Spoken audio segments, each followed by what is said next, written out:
Hello friends, நம்ம இன்றைக்கி என்ன வீடியோ பார்க்க போகிறோன்னா ஒரு ஹெல்த்தியான ஸ்வீட் ரெசிபி தான் பார்க்க போகிறோம்.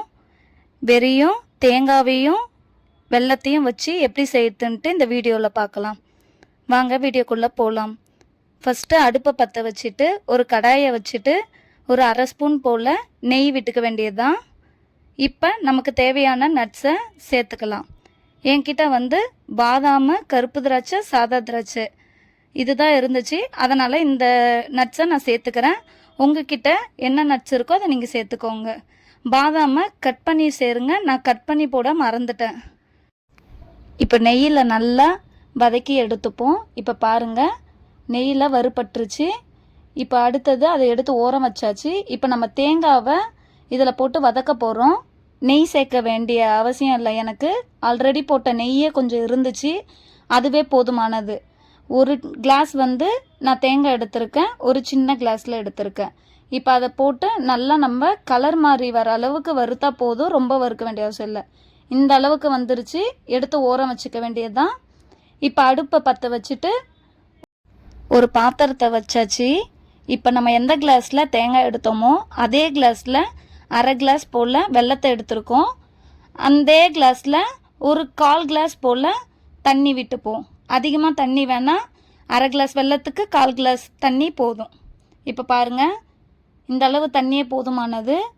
இந்த வெல்லத்துக்கு கம்பி பதம்லாம் தேவையில்லை. கொதிச்சு இப்போ நான் கொதிச்சு முடிச்சிருச்சு. இதை நான் இப்போ ஃபில்ட்ரு பண்ணி எடுத்துக்க போகிறேன். ஏன்னா மண் இருக்கும். அதனால் நம்ம வெல்லத்தை எப்பவுமே வடிகட்டி சேர்க்கறது நல்லது. இப்போ நான் வடிகட்டி எடுத்துட்டேன். அதே கிளாஸில் எனக்கு ஒரு அரை கிளாஸ் போல் வந்திருக்கு. இப்போ நம்ம வறுத்து வச்சுருக்க தேங்காயில் இந்த வெள்ளை தண்ணியை சேர்த்துக்க வேண்டியது தான். இப்போ சேர்த்தாச்சு. சேர்த்துட்டு அடுப்பை பற்ற வச்சாச்சு. இப்போ பாருங்கள், கொதிக்குது. கொஞ்சம் போல் வெள்ளை தண்ணி இருக்கிறதுனால அது கொஞ்சம் நல்லா சுண்டுற அளவுக்கு விட வேண்டியது தான். இப்போ பாருங்கள், சுண்ட ஆரம்பிச்சிருச்சு. இப்போ இதில் வெள்ளத்தில் இருக்கிற அந்த எண்ணெயும் நமக்கு பிரிஞ்சு வர ஸ்டார்ட் ஆகிடும். இப்போ பாருங்கள், நல்லா ட்ரை ஆக ஆரம்பிச்சிடுச்சு. இப்போ இது போல் இருக்கிறப்ப நம்ம அடுப்பை ஆஃப் பண்ணிக்க வேண்டியது தான். இப்போ அடுப்பு ஆஃப் பண்ணியாச்சு. இதில் நம்ம வறுத்து வச்சுருக்க நட்ஸை சேர்த்துக்க வேண்டியது தான். நான் இப்போ ஃபஸ்ட்டு பாதாமை வறுக்கலன்னு சொன்னேன்ல, அதுக்கப்புறமேட்டா வறுத்துட்டதுக்கப்புறம் அதை கட் பண்ணிட்டேன். இப்போ எல்லாத்தையும் சேர்த்தாச்சு. சேர்த்துட்டு ஒரு ஃபேன் காற்றுல நம்ம வச்சிட வேண்டியது தான். நல்லா மிக்ஸ் பண்ணி விட்டுக்கோங்க. இப்போ பாருங்கள், நல்லா மிக்ஸ் பண்ணியாச்சு. இது அவ்வளோதான். இப்போ இந்த இடத்துலேருந்து நம்ம ஃபேன் காற்றுல வச்சிட வேண்டியது தான். இப்போ ஃபேன் காற்றுல வச்சு நல்லா ஆறிடுச்சு. ரொம்பவும் ஆறலை, லைட்டாக சூடு இருக்குது. இந்த டைமில் நம்ம அதை ரவுண்ட் ஷேப்பு பிடிச்சிக்க வேண்டியது தான். இப்போ பாருங்கள், ரெடி ஆயிடுச்சு.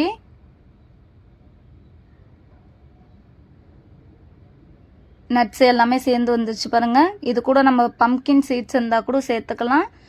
பாதாம், முந்திரி, திராட்சை எந்த நட்ஸ் வேணாலும் சேர்த்துக்கலாம். சூப்பராக இருக்கும் டேஸ்ட்டு. இவ்வளோதான். எவ்வளோ ஈஸியாக நம்மக்கிட்ட இருக்கிற பொருளை வச்சே நம்ம ரெடி பண்ணிட்டோம் பாருங்கள். இது செய்யறதுக்கு நமக்கு ஒரு 10 நிமிஷம் கூட ஆகாது. இது ஈஸியாக நம்ம வீட்டிலே செஞ்சு சாப்பிடலாம். இதை செஞ்சு ட்ரை பண்ணி பாருங்கள், சாப்பிட்டு பாருங்கள், குழந்தைங்களுக்கும் கொடுங்க. நான் குட்டி கிளாஸில் போட்டனால தான் இந்த 5 உருண்டை வந்துச்சு. நீங்கள் பெரிய கிளாஸில் யூஸ் பண்ணிக்கோங்க.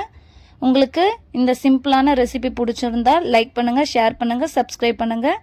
நம்ம சேனலை தொடர்ந்து இதே மாதிரி வாட்ச் பண்ணுங்கள். தேங்க்யூ, பாய்.